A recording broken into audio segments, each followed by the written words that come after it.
Hello and welcome back to Factorio Space Age. Having completed construction of our space platform Toyota Corolla in the last episode, today we will be heading to the planet Vulcanus in pursuit of the secrets of metalworking. You've caught me in the middle of loading up Toyota Corolla with the essentials we're going to need on Vulcanus, which is as easy as setting up logistic requests in the platform, and our robots will automatically deliver the items to the rocket silo to be launched. If you're wondering about the 1,000 red ammo I'm loading up to take with us, all's going to be revealed in time. As you can see here, since the last episode, the rocket texture has been updated to include this little second stage at the top, which looks great and gives the rocket a very unique vibe compared to vanilla. Once Toyota Corolla is fully loaded, all it's missing is us. To head to space, we first need to empty our entire inventory and ammo slots so that we can't cheat the weight limit system, and then we can climb into the rocket for liftoff. I'll just let you enjoy this.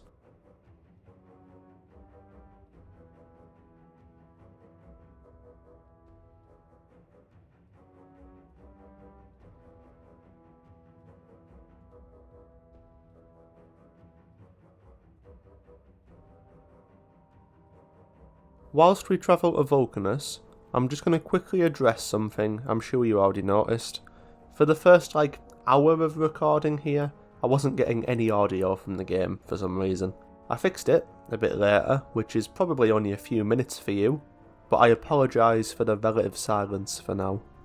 Upon arrival, all I've got left to do is disembark, and we descend through the thick, smoky atmosphere.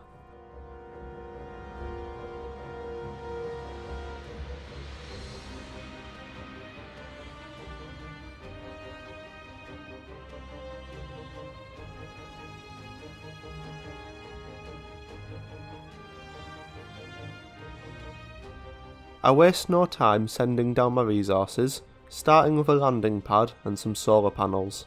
Once I have the landing pad placed, I can utilise the logistics groups added in Factorio 2.0 to copy exactly what I had requested to Toyota Corolla, meaning that it will start to send everything down automatically. I take the time whilst the packages arrive to explore a bit. To the south and west is a mountainous area with some sulfuric acid geysers. To the north is a lava basin, and to the east we have some ashy flatlands with a large coal patch. My first action is to start mining the rocks on the surface, as they not only contain iron and copper ore, but also trace amounts of the elusive tungsten, which is actually what we're here on this planet for. Tungsten is a tough but useful material only found on Vulcanus, but we do have some obstacles to overcome before we can find and mine a proper patch of the stuff. So for now, we only have what we can get out of these rocks. I need something to do with this iron and copper ore, so I start mining coal and set up these little smelting stacks I can just dump it into. I realise now that I'd forgotten to bring pump jacks, so I have to place down some furnaces to smelt some steel. I went exploring whilst I waited for it to smelt and found a tungsten patch to the northwest, but our pathetic little mining drills can't even touch the stuff, so I'll need to come back later. Anyway, once I've crafted some pump jacks, I can head over to the sulfur geysers to extract sulfuric acid directly out of the ground. I can combine tungsten ore, carbon and sulfuric acid to create tungsten carbide, a super hard material used in this planet's science pack, as well as the new buildings we can craft here. All the trees on the planet are absolutely charred, so I can mine them for carbon, although there is a recipe to craft it which I'll use later, basically just combining coal and sulfuric acid. The final resource I haven't mentioned is calcite, which is used in a lot of chemical processes. It's usually found in these mountainous areas, which makes it a pain in the arse to transport, as we don't have cliff explosives unlocked yet. They've been bumped back to be researched by this planet's science pack.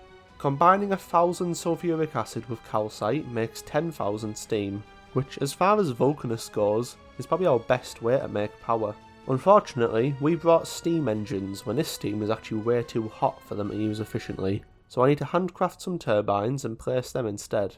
By this point I have way too much stone in my inventory for mining rocks, so I place this chest by the lava with an inserter and can just toss anything I don't want right in to be incinerated.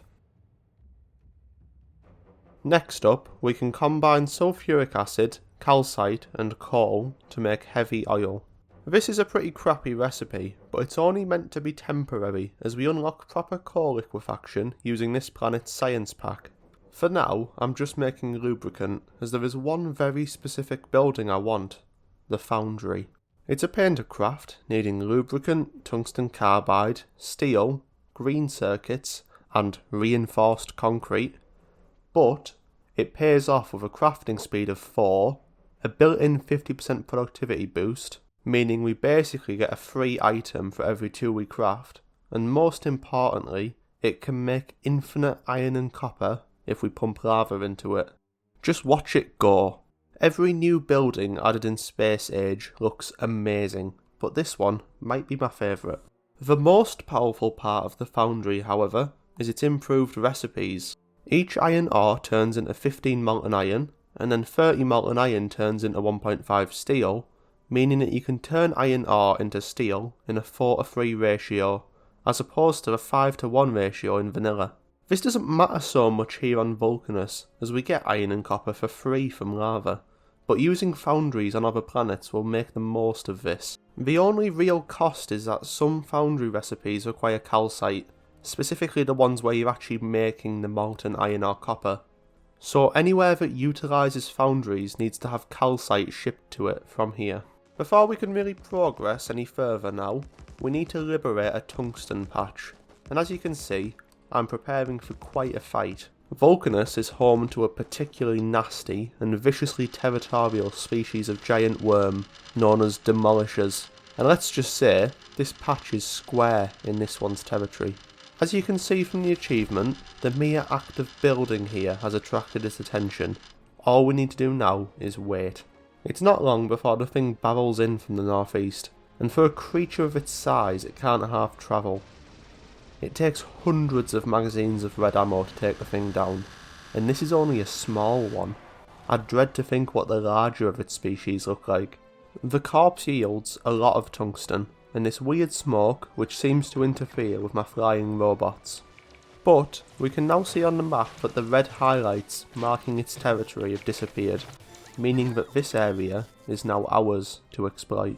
With tungsten being an exceptionally tough ore, we need an exceptionally tough drill, which is where the big mining drill comes in.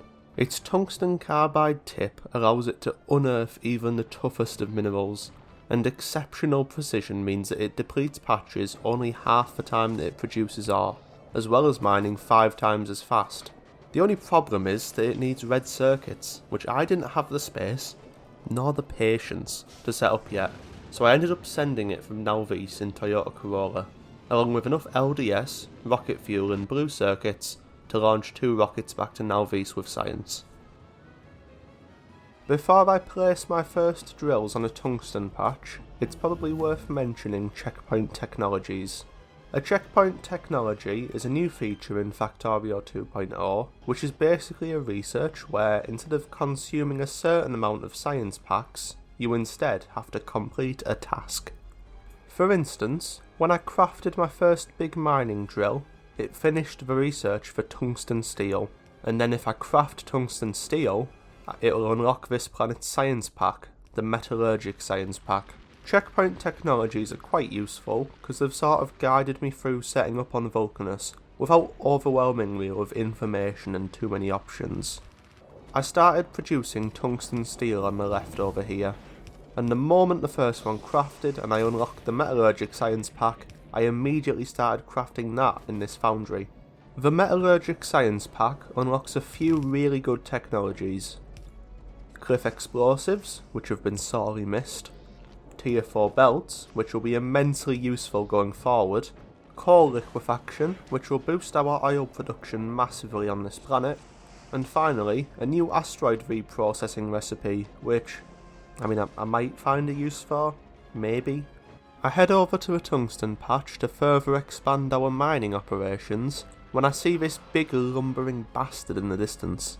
This shows how aggressively territorial the demolishers are. We're mining only 100 meters away from it, but because we're just outside of its territory, it couldn't care less.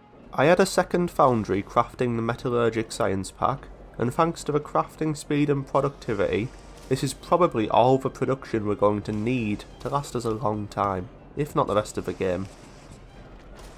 That doesn't mean we're done here on Vulcanus, however. Expanding production means expanding power, so I finally get around to automating turbines and tacking them on to the end of the power plant.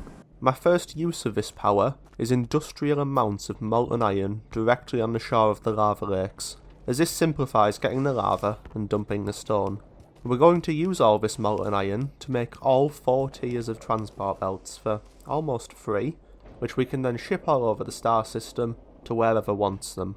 I only get up to tier 2 for now, as we haven't even unlocked tier 4, and we need to get red circuits automated before we bother with tier 3. I also get red ammo automated, because we aren't done with our demolisher conquest quite yet.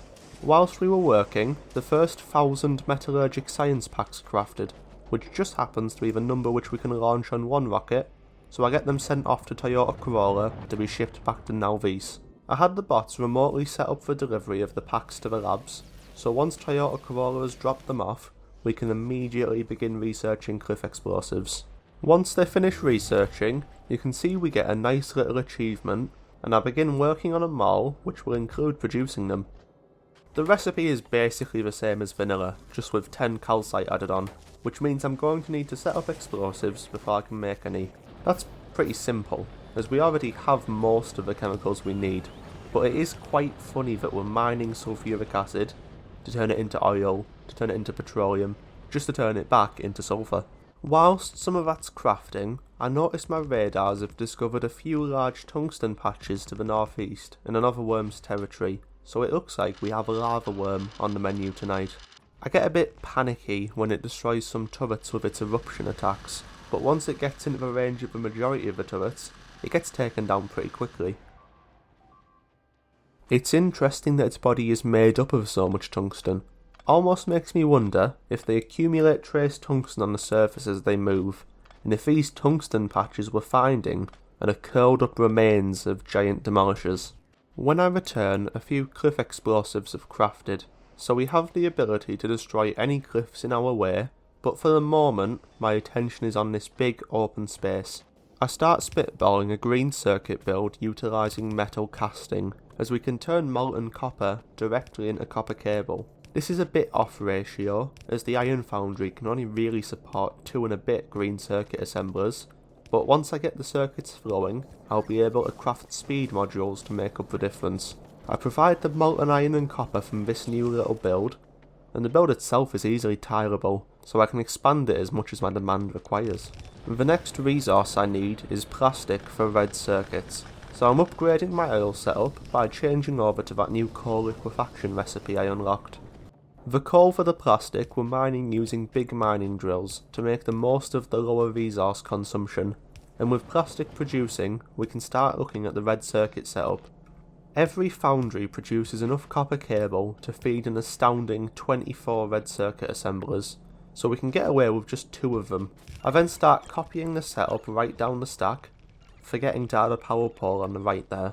After I've fixed it and routed in the plastic and green circuits, we've got red circuits going. This has, however, revealed that we have a crippling shortage of sulfuric acid, as the power and water demand from this new setup is slurping up that tiny patch we landed near. The nearest one I've found is just to the southwest of my calcite patch, halfway into another demolisher territory, so we have no choice but to take on another fight. I find a nice open area to place down my turrets, and it's not long before the great bastard slithers in, searching for our intrusion. Thankfully, it's just another small demolisher, so we quite easily deal with it.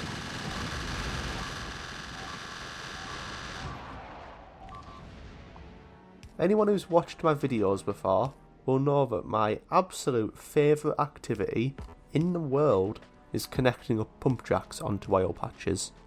And the joy's all the same with these sulfuric acid patches, so you can fucking bet I was chuffed.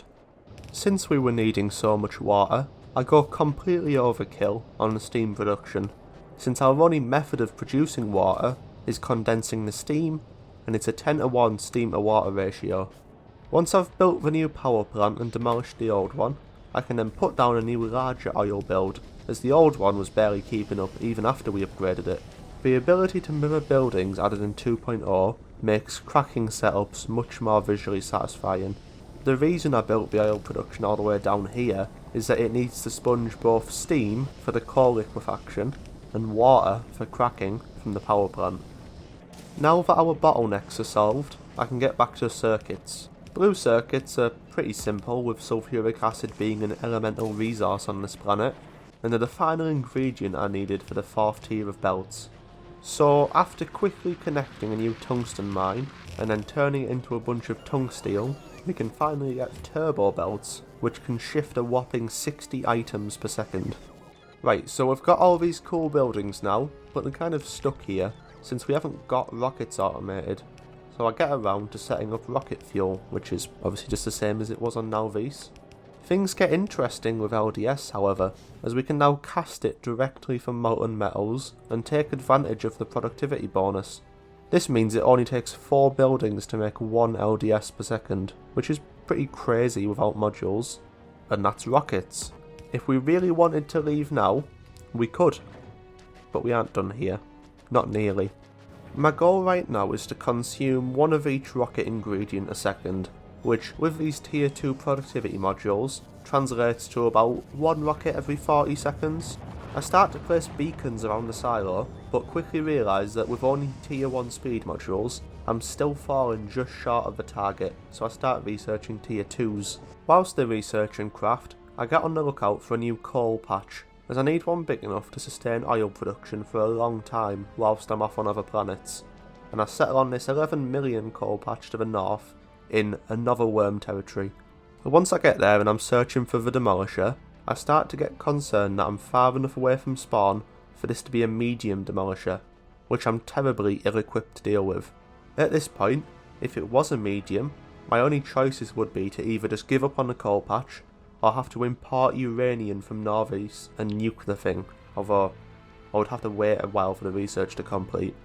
I found this medium demolisher eventually, and my heart dropped, but after a moment I realised it was in the neighbouring territory to the north, so the search continues.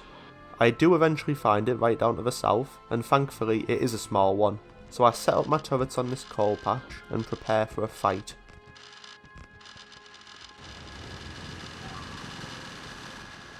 We make pretty short work of it like usual. Before we tap this coal patch, I first head back and set up refined concrete production. You see, we need lots of refined concrete for the new elevated rails introduced with Space Age, and we need elevated rails to cross these lava flats, because trying to route a normal rail through it sounds like some sort of esoteric form of torture. Since we obviously can't walk across the lava, the easiest way to build this is to actually get on the train and just place it as we go. Since we're using big mining drills, the mine itself is quite sparse, but in reality probably produces just as much as if we covered every inch possible in normal mining drills.